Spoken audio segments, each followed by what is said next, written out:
Le bac, c'est ça. Le bac, c'est aussi ça.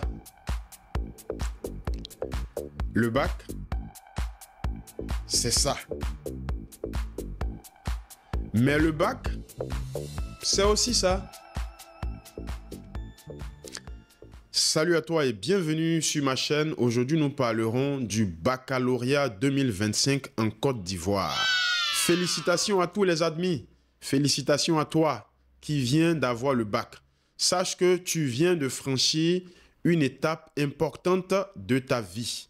C'est un examen gratifiant. Lorsqu'on réussit à avoir le bac, on a une joie qui est inexprimable. Je me rappelle, lorsque j'obtenais mon bac en 2007, c'était vraiment la grande joie. Tu mérites d'être acclamé. Félicitations à toi. Félicitations pour ton bac 2025. Je suis très fier de toi. Fini cette émotion, maintenant, qu'est-ce qu'on va dire? Parlons un peu du taux de réussite national. Le bac 2025 nous donne un taux de réussite national de 40,15%. Pour moi, ce chiffre n'est pas satisfaisant. Ce chiffre est alarmant. Ce chiffre tire la sonnette d'alarme. Pourquoi je dis que ce chiffre n'est pas satisfaisant? Les amis, 40%, cela veut dire que nous n'avons même pas atteint la moitié. Nous n'avons pas pu atteindre 50%. Il y a eu plus de 340 000 candidats qui ont composé cet examen-là. Donc, avec 40% de réussite, cela veut dire qu'aujourd'hui, actuellement, plus de 200 000 élèves en Côte d'Ivoire sont en train de pleurer leur échec, sont en train de croupir sous le poids de l'échec au bac 2025. Écoutez, c'est un miroir face auquel nous nous trouvons tous. C'est un échec massif. Et dans cette vidéo, je vais à travers une analyse sans filtre t'exposer les problèmes, les causes de cet échec et également je vais essayer de partager avec toi des idées, des pistes de solutions pour pouvoir améliorer le niveau de réussite des élèves en Côte d'Ivoire pour les années à venir. Tu es élève, tu es parent d'élève, tu es dans le corps enseignant ou tu es un citoyen lambda comme moi qui s'intéresse au sujet d'importance nationale, alors installe-toi et puis on est parti. Pour le bac 2025 en Côte d'Ivoire, nous avons un taux de réussite de 40,15%. Pour moi, c'est un cri d'alarme. Ce n'est pas vraiment une grande réussite. Lorsqu'on compare ce taux aux années précédentes, on nous dit qu'en 2024, nous avons eu un taux de 35%, donc moins de 5%, et un peu plus bas également en 2023. Donc, on peut considérer qu'il y a une croissance, c'est bien, mais cette croissance, elle est faible. Elle est vraiment faible. Parce que, figurez-vous les amis, ce chiffre n'est pas qu'une statistique. Elle est un miroir devant lequel nous tous, nous devons nous regarder.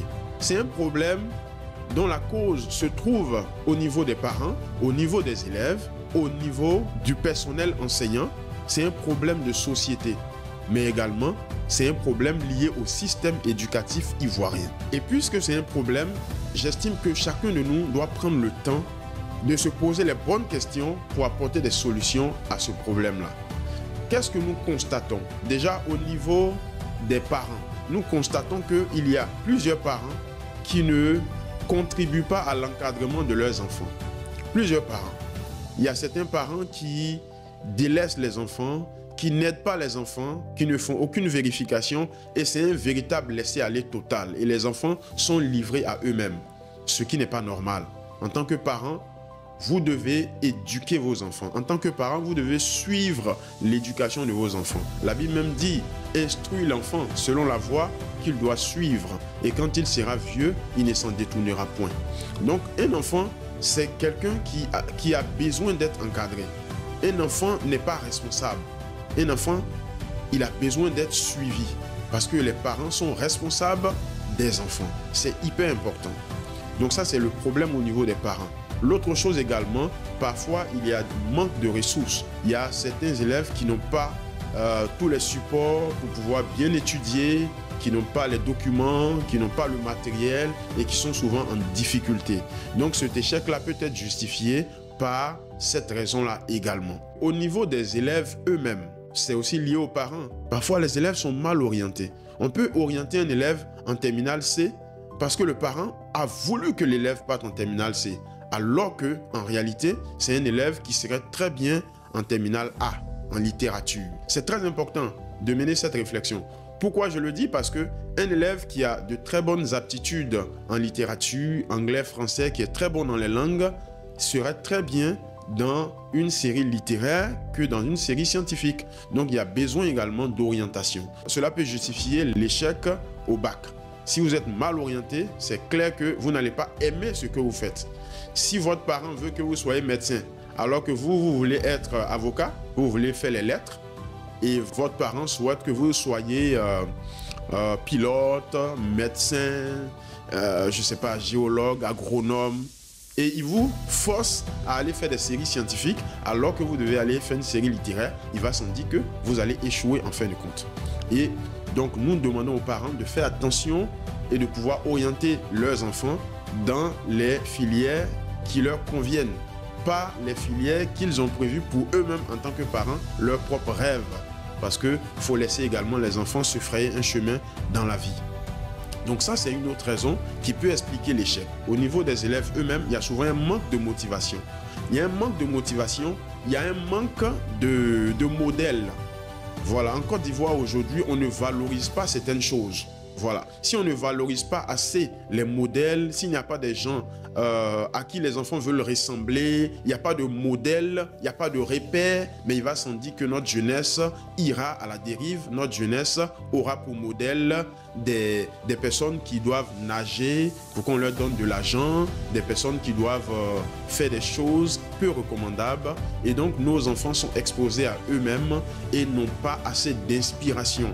Alors que si dans le pays, nous suscitons, nous valorisons l'excellence dans les études, nous valorisons vraiment des choses qui peuvent motiver les enfants à étudier, il va sans dire que nos enfants auront des repères et ils sauront où ils sont en train d'aller. C'est hyper important d'avoir des modèles en tant qu'élève, c'est hyper important de pouvoir s'inspirer de ces modèles-là pour avancer.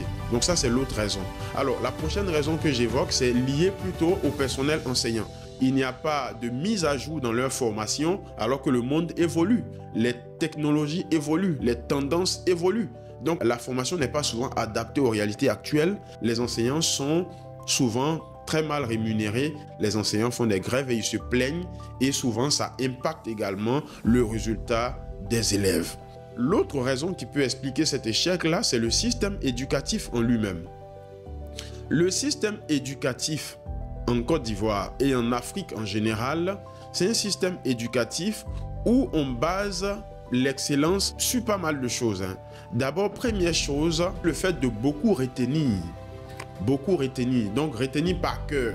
Vous allez voir un élève, il vous prend un document là de 100 pages, mais il a déjà boileau tout ça et il a retenu. Est-ce que c'est ça l'excellence? Parce que je pense que l'excellence, c'est pas forcément retenir par cœur. Je le dis pas parce que moi je ne retiens pas par cœur, je suis très bon dans les boileaux. Mais je vous assure, il y a des élèves qui sont aussi brillants, mais qui n'ont pas la capacité de faire des boileaux. Il y a des élèves qui sont très brillants, qui ont besoin juste de pouvoir s'exercer un peu plus, de maîtriser certains principes et ils pourront réussir. Nous sommes encore sur un système très ancien et cela influence négativement les apprenants. Donc, le système éducatif, de ce point de vue, a besoin d'être amélioré. L'autre chose également, c'est que l'échec de nos enfants peut s'expliquer par les méthodes d'enseignement, le matériel, les effectifs dans les classes. Les classes sont souvent bourrées. Il y a souvent beaucoup d'élèves. Vous allez prendre une classe, vous avez 50 élèves. Parfois, l'enseignant, il ne connaît même pas certains de ses élèves, tellement il y a beaucoup d'élèves. Et ça, c'est un problème. Et ça peut expliquer l'échec de nos enfants, l'échec dans nos examens à grand tirage. Ce sont des problèmes auxquels l'État doit s'attaquer. L'État doit s'inspirer des modèles qui marchent. Comment le système éducatif dans les pays développés est constitué. Je pense que cela fera peut-être l'objet d'une prochaine vidéo. Il faut vraiment s'inspirer des modèles qui marchent. Voici le taux de réussite du bac au Sénégal en 2025. On voit bien qu'ils sont au-dessus. Ils sont au-dessus de la Côte d'Ivoire. Ils ont fait beaucoup plus. Cela veut dire que l'État doit vraiment s'impliquer dans l'amélioration du système éducatif. Notamment, aujourd'hui, on parle d'intelligence artificielle, aujourd'hui, on parle de digital, aujourd'hui, on parle du numérique. Il faut apporter des éléments qui vont aider les enfants à mieux apprendre, à apprendre facilement. C'est très important. L'autre chose également, c'est que il y a un problème en Côte d'Ivoire et dans plusieurs pays africains, c'est que l'école en milieu rural est délaissée. En milieu rural, les élèves sont dans des conditions vraiment difficiles d'apprentissage. L'école en zone urbaine est plus développée. L'État soutient beaucoup l'école en milieu urbain, mais l'école en milieu rural est délaissée. Et l'État doit vraiment s'attaquer à ce genre de problème-là. Donc voici plusieurs problèmes comme ça qui font qu'aujourd'hui, lorsqu'on a un taux de réussite de 40%, franchement, c'est alarmant. C'est alarmant. Et je pense qu'il faut que chacun de nous s'approprie ce problème-là. Je fais cette vidéo pour vraiment tirer la sonnette d'alarme. Ensemble, on va regarder les différents taux de réussite au baccalauréat sur les 10 dernières années. Sur les 10 dernières années, on va ensemble regarder. Regardons ensemble pour voir un peu le constat qui est alarmant. Et vraiment, ça doit nous amener à réfléchir à comment améliorer notre système éducatif. C'est hyper important. Voici les chiffres sur les 10 dernières années.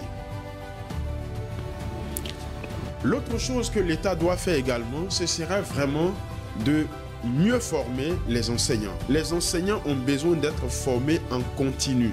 Il faut également bien les rémunérer. Dans plusieurs pays, les enseignants font partie de la catégorie professionnelle la mieux rémunérée parce qu'ils s'occupent des cerveaux du pays. Donc s'ils ne sont pas bien payés, mais il va s'en dire qu'ils ne vont pas bien faire leur travail. Et s'ils ne font pas bien leur travail, mais c'est l'avenir du pays qui est en jeu. Donc il faut bien rémunérer les enseignants. Il faut bien les encourager, il faut les motiver, il faut leur donner suffisamment, il faut qu'ils soient rassasiés, pour qu'ils soient fiers de faire ce travail noble qui est un sacerdoce. Que devons-nous faire, nous en tant que citoyens, personnes lambda, que devons-nous faire? Alors nous, en tant que créateurs de contenu, youtubeurs, tiktokers, mais il faut donner envie aux élèves d'apprendre. Il faut créer des contenus éducatifs. Il faut les aider à pouvoir s'orienter. Voilà, les créateurs de contenu doivent par exemple faire des vidéos pour expliquer aux élèves comment choisir sa filière, pourquoi choisir une série scientifique ou une série littéraire, pourquoi faire ceci ou cela. Ça encourage, ça motive les élèves et ça les aide à s'orienter. Il faut aussi valoriser la réussite alternative. Il faut valoriser la réussite alternative, les amis. L'artisanat, l'entrepreneuriat. Voilà, il y a plusieurs autres métiers. En dehors de l'école classique, en dehors des diplômes, des masters et tout ça, je pense que le master est un diplôme aujourd'hui en Côte d'Ivoire qui est souvent trop théorique. C'est un diplôme des théoriciens. Lorsque vous allez voir dans le taux de chômage, vous allez voir beaucoup de personnes titulaires de master. Donc cela veut dire qu'aujourd'hui, nous sommes dans des pays qui ont beaucoup de besoins techniques. Donc l'État doit investir dans des lycées professionnels, dans des lycées techniques, dans des lycées où on peut apprendre un métier et l'exercer par la suite. Vous voyez par exemple, récemment, on a une success story. Vous connaissez bien Kandji. Kandji qui est le véhicule créé par un Ivoirien. Cet entrepreneur qui a créé Kandji a, dans sa vidéo, expliqué que les véhicules ont été montés par des techniciens issus des lycées professionnels de Côte d'Ivoire.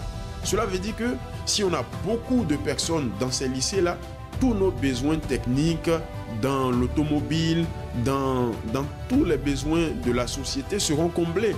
On n'aura pas besoin de travailler avec des personnes très peu instruites qui vont exercer ces métiers-là. Donc, il faut valoriser ces réussites alternatives-là. Parce qu'on peut également réussir en employant également ces voies-là. C'est vraiment important. Chers amis, créateurs de contenu, citoyens lambda, youtubeurs. Ce que nous vivons n'est pas une fatalité.